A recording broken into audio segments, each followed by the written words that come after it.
on everyone, my name is Andy, welcome back to another FPL video, and today it's the team selection preview series for Game Week 28. So as always, I'm going to take you through how my team did last week, and it was finally a good week. A green arrow, there's not been very many of them this season, but finally a good week. And then take you through how the team is shaping up for Game Week 28, which is of course a blank game week, 4 teams missing out, Man City, Arsenal, Sheffield United and Aston Villa. So we'll talk about how it's shaping up, captaincy, that kind of thing. Before we jump into that, the video has been sponsored by OneFootball once again. Thanks very much to them. They've been a great supporter of the channel this year. If you've not already checked it out, it's a great free app. So there's no harm in trying it out and see what you think. Just search OneFootball in the Android iOS stores or click the link in the description below. That'll take you straight through to where you need to be to download. All your football news, team news, lineup news, live scores on the weekend get pushed straight to your phone and stuff like that. So it's really good, really free as well. So try it out if you haven't already. See what you think and give it a go. So here it is, finally a good week. Like I said in the intro, 99 points. A rank up to 467,182, which again is not great, and it's not where I want to be at this stage of the season, or definitely come the end of the season. But when I was ranked 1,054,000 before this week, that's a pretty huge jump, nearly 600,000 places increase. 1,500 points total. And as you can see on the screen, I've not used the normal graphics I do because I wanted to fit the bench boost in there as well. And obviously I have used my bench boost, and as some people have pointed out, I've not used it in a double game week. Maybe I got a bit lucky, whatever, it doesn't matter. I picked the team for specifically using the bench boost this week, got 33 points. And that's not to say that people can't beat that in a double game week, but it will be difficult. I don't think I've ever got 33 points on the bench boost before, even when I've set it up with a wild card double game week. So I'm really happy with that. Obviously the rest of the team I'll talk about in a second, but 99 points, I will say, and I know I'm not allowed to be annoyed by 99 points, but it is nice to hit triple figures and get that 100. And the Liverpool game, as someone who didn't really care whether Liverpool won or lost, they've already won the league, so it doesn't really matter. But I wanted them to score plenty of goals so that I could get points. And watching Roberto Firmino was extremely frustrating. He should have got points last night. He should have got points the week before as well. I don't really know how I've ended up with 2 blanks from him. It just didn't go his way. I know his home record has not been good, but if you watch that match last night, that's just pure unlucky. And maybe he'll do something next week, but he's been a frustrating watch for sure. Trent Alexander-Arnold doing the business as always, 10 points, 2 assists. Did have another assist disallowed because of offside.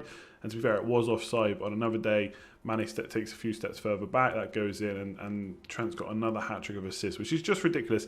In terms of fantasy assists, he already has more this season than he got last season. I think he's on 14 this year, and he got 13 last year. So that's pretty incredible, and I'm sure there's going to be more to come as well. Bolly got the clean sheet. You know, at this point, would I have gone for Sice if I could do it again? Maybe. I mean, obviously a bit of hindsight there because he got the assist this week. In terms of goal threat, he does look a bit better than Bolly, but very happy with him because he's absolutely nailed on. Sheffield United, frustrating not to get another clean sheet after not getting one last week either. Obviously, Egan got attacking returns last week, but nothing this week, so a bit frustrating. But I bought in my man Fernandes for Son. 14 points is huge. He's on penalties as well, which is massive.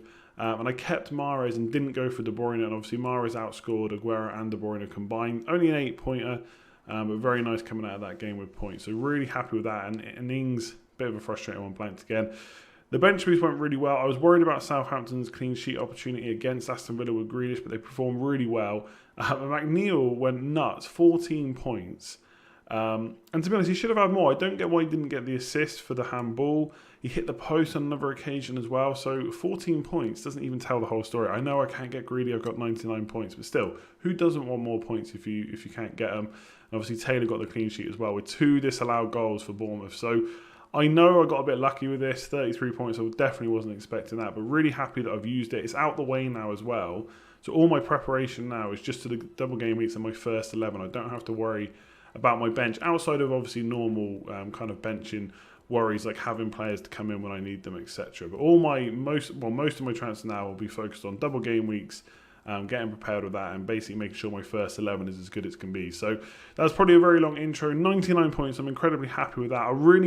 And I know I've said this before on these videos, I really hope this is the time I can kick on now. I want a strong finish. I know I'm not going to get top 10k.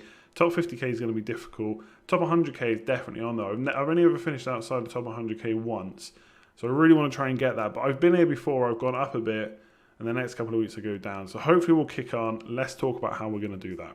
One thing I should quickly mention as well about the bench boost. I don't think I would be put off against using it in a single game week again. I think the biggest thing is you have to use it after a wild card because you can easily set up for it. And you don't want to be using a bench boost weeks and weeks down the line because you've got transfers to use on your first 11 and you've got to fix your bench as well. And I just didn't think my team could get through to double game week 34 or 37 and still have a good squad for bench boost. That's why I used it. So I think that's what I've learned. Next year, I'll absolutely want to use it in a double game week as normal. But if I happen to wildcard early again, I'll definitely look at potentially using it a bit earlier. So just wanted to say that. Obviously, it is a blank game week this week, so a bunch of my players aren't playing. Egan on the bench, obviously, for Sheffield United, and Henderson as well, and Mahrez. But because I have recently wildcarded, I do have a full 11 this week without making any transfers. So let's talk about the defence first. 101.4 million total value, only one free transfer this week. And 2.4 million in the bank. Trent obviously plays. Let's not even talk about him. Watford away. Watford have been doing poor recently. They even conceded 3 goals to Man United. Come on. So I'm hoping Liverpool can do well there. And Trent hasn't blanked for about 54 years. So definitely expecting something else from him again this week. McCarthy in goal. Now West Ham's an interesting opposition now for Southampton because although they conceded 3 goals to Liverpool, number one, it was Liverpool. And number two, I thought they actually did pretty well, West Ham. They defended quite well. Obviously went on the attack as well and did pretty decently against them, I would say. Antonio was kind of deployed as the front man to be able to run in behind and basically have that energy that maybe Haller doesn't have. So I thought they performed well. Whether or not they can pick themselves up after playing Liverpool and do that again against Southampton, it's probably not as easy to kind of psych yourself up for what would be considered an easier game. But obviously they are relegation candidates now. West Ham. So that is going to be a bit of a worry whether McCarthy can keep a clean sheet, but obviously it's not worth a transfer. Taylor against Newcastle. I mean, Newcastle have been looking poor recently. Taylor, attacking-wise, I think is a bit of a threat. So I'm really happy to play him this week. I'm quite happy that I've got him in my team. And he's not going to blank in game week 31 as well. So if you are looking for a cheap defender, he could be the one to go for. Obviously, if you're free hitting in 31, then it makes no difference. But I'm trying to keep my options open. I haven't really decided either way, and so far my transfer decisions haven't been affected by that, so I'm kind of keeping my options open. And Bolly against Spurs, now usually I would say this is a tricky fixture for Wolves, but I think Wolves without Son, or Spurs without Son and Kane, might not be able to cause as many problems to Wolves. And since Bolly has been back in the side, all they've done is kept clean sheets, so I'm pretty happy to play him. I could play Stevens as well, so I do have one bench option, or one player on the bench that does have a game, and that is Stevens for Southampton. And he does have a bit of goal threat as well. So I'm a bit tempted to play him against West Ham. But after seeing West Ham against Liverpool, that puts me off a little bit. And it would be double Southampton defence versus just kind of spreading the risk and going McCarthy and Bolly. So I think Bolly's been really good to me since he came in. And will he get a clean sheet in this game? I think it'll be tough, but it's possible. Obviously, a away game doesn't help.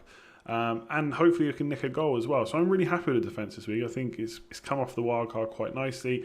I might play Stevens, I don't know, but right now I'm pretty happy with how it looks. So midfield, again, I think it actually looks okay this week given the teams that are going to play. Obviously, I've benched Mahrez. Whether or not I transfer him out, I don't know. I don't really need to transfer him out. The only kind of player that I'm looking at potentially bringing in this week is Harvey Barnes. Now, he didn't start against Man City, but that looked purely tactical because it was Man City. They didn't really have any defensive midfielders either. Chowdhury was suspended. And indeed, he's been injured for a while. But with Chowdhury back, I'm expecting him to go back to kind of 4-1-4-1. And someone mentioned in stream, and I forget who it was, and I've tweeted about it since, that the early game on Friday is Leicester, so we might get early team news. So as long as I see them revert back to the kind of 4-1-4-1 and Barnes starts, I am pretty tempted to bring him in. Now, let's talk about the midfielders that aren't going to go. Now, Mahrez is probably not going to go this week. There's potential for a double game week in game week 29 for Man City. We'll wait and see what happens there. And obviously, would Mahrez play both games? Potentially not. But I don't need to take him out this week. I don't have any need to get the money from him yet. I know down the line, I'm going to have to take some money out from somewhere because right now I have 8 attackers that I could play every single week. And I don't want to be in that position. I want some money taken out either by downgrading McNeil or Mahrez and putting that money somewhere else eventually. Maybe bringing Kevin De Bruyne back when they play Burnley at home. So I do want Harvey Barnes, but a little part of me is tempted just to save the transfer. I've got to play an 11. I have Jack Stevens on the bench should someone miss out as well. And then go into game week 29 with 2 free transfers, which leaves me a bit more flexible. And also gives me a chance to think about Traore. So Traore is potentially now an issue. He's missed the last 2 games. He's been a sub, come on in both games, only got 1 pointers. And he did do well against Spurs in the reverse fixture, but Jota looked very, very good. Now they've kind of gone back to 3-5-2. Now Traore could play in a 3-5-2, but he's more likely to provide cover for Doherty at right wing back, who's also been doing really well, as we know. So I'm not sure if he gets back into the team. And the only concern is there is a chance they might move back to 3-4-3. And if they do, he'll play, in which case I probably still want him in my team. But if I bring in Harvey Barnes, it probably will be with Traore. The one thing to consider if you're also thinking about doing this move is Traore, again, does play in Game Week 31. So if you were to take him out and he keeps his place and they stick to the 3-4-3 and he doesn't get rotated very much going forward, that is another option for Game Week 31 if you're not using your free hit, because Wolves definitely will not blank. So I'm going to consider that one strongly. I just wonder whether sticking with Traore and hoping he plays and saving the free transfer is probably the better option. I'm kind of actually in two minds about what to do, because I've just had a great week. I'm up the ranks, and now I'm suddenly thinking, what's my next move to get another big rank boost? Obviously, there's still quite a few game weeks left. I probably don't want to do anything too drastic right now. But Traore to Barnes doesn't seem like the biggest risk in the world. And the other thing that's making me consider it, which is why I went Fernandes instead of Martial, one of the reasons anyway in the end, is that Barnes is a lot lower owned than Traore is. Traore, especially in the top 10k, which obviously I'm nowhere near, is where I want to be, is really high owned. I think he's owned by like 40% of all teams or something like that. It might be top 1,000, I'm not sure, but it's very high, whereas Harvey Barnes is not anywhere near that. Great run of fixtures, great underlying stats, expecting him to get back into the team. So if I make a transfer, it will be for Harvey Barnes. We'll have to wait and see. I think McNeil, although I'm not expecting him to score 14 points every week, probably done enough against and playing against a Newcastle team where I want to play him this week. I've even seen people now considering him, bringing him in. And Fernandes, like I said, I kind of went for him over Martial because he's a bit of a differential on set pieces as well. And obviously now he's got penalties, he becomes such a bigger kind of option. And I'm in the nice position where, because I've already bought him in, yes, it's Everton, Man City and Spurs next 3 games, which aren't ideal. But he doesn't blank this week, so that's already a big plus over kind of Man City midfielders. And I've already got him in my team now, so I don't really need to worry about the fixtures, even though they might be tough. And the fact he's got penalties is decent, whereas other people are going to struggle to want to bring him in. So I still think he's a good pick this week. I think Everton just conceded 3 to Arsenal. I think Man United could get something there, at least score 1 or 2 goals. And Fernandes could definitely be involved. Almost had another assist at the weekend as well. So I'm pretty happy with the midfield. Salah, obviously just the 1 goal against West Ham. Hoping for some more in an away game against Watford. Currently captain. But let's talk about that more in just a sec. Okay, so with the forwards added as well, I am a little bit worried about Danny Ings. The only obviously saving grace is, one, there's not a massive amount of options up front that I would like to change into. I mean, Calvert-Lewin is an option, of course. He has shots for days in the box, but the fixtures are not fantastic, whereas Ings are pretty decent still. So not really looking to get rid of him, but only 1 goal in the last 5. So he's blanked 4 times. I think he's only had like 5 or 6 shots in the box over the last 4 matches as well, which is pretty low for him. One thing I've kind of said in the past is he does tend to get the underlying stats and eventually gets the goals as well. And maybe it's just a bit of a regression from how well he was doing earlier in the season. But I think the fixtures definitely allow a bit of a stay in the team. And again, there's not a huge amount of other options that I'd want to go for right now. I did at one point mention that this might be a nice week to go for him as captain against a West Ham side that's kind of struggling to defend. But I did think they've shown a bit, like I've already said, against Liverpool. So that will put me off. But the Ings will definitely stay. Jimenez obviously really happy with. The only thing I would say is, obviously, if you want to take a bit of a punt now, Jota looks great. If you think they're going to stick to 3-5-2, we saw this exact same thing happen last year. They switched to 3-5-2. Suddenly, Diogo Jota was amazing, better than Jimenez as an option, although Jimenez did keep ticking away, which I would expect him to do this season. But he's obviously cheaper as well, so it could be a huge differential. If they switch back to 3-4-3, Jota will probably still get a good amount of minutes, but probably not as threatening as in the 2 up front. So it'll be interesting to see what Nuno does. I've got a really bad feeling they're going to stick to 3-5-2, and Jota might be the way forward. But obviously, Jimenez still ticks over. He's going to do that this year as well. So definitely going to keep him. And then Firmino, this is another transfer I could make.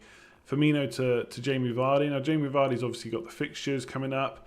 But we know what Firmino's away record is like. And I actually checked the underlying stats for him, Mane and Salah. And in the last 4 away matches, Firmino has more big chances than Mane and Salah combined. And even over the last 4 matches, not splitting home or away, he also has more bigger chances than both of them as well. So he is getting the chances, just not putting them away. And, you know, you get that sometimes with players. Like Harvey Barnes, for example, gets a good amount of chances, doesn't necessarily put them away. He's not the greatest finisher. He will get the odd goal here or there, enough for me to want to bring him in. But Firmino is a good finisher. I'm just not sure what's happening right now. I think he's looked good in the last 2 games, but there's just maybe panicking in front of goal. I'm not sure what it is, but I think he's probably done enough kind of from the eye test and the underlying stats test to keep him in for Watford away.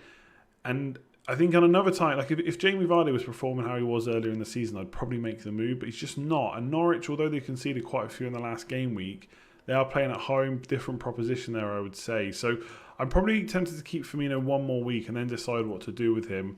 Obviously, Aubameyang blanks this week, but he's got West Ham at home, game week 29, then a good run of fixtures. And if there's one thing Aubameyang is, it's consistent with scoring goals.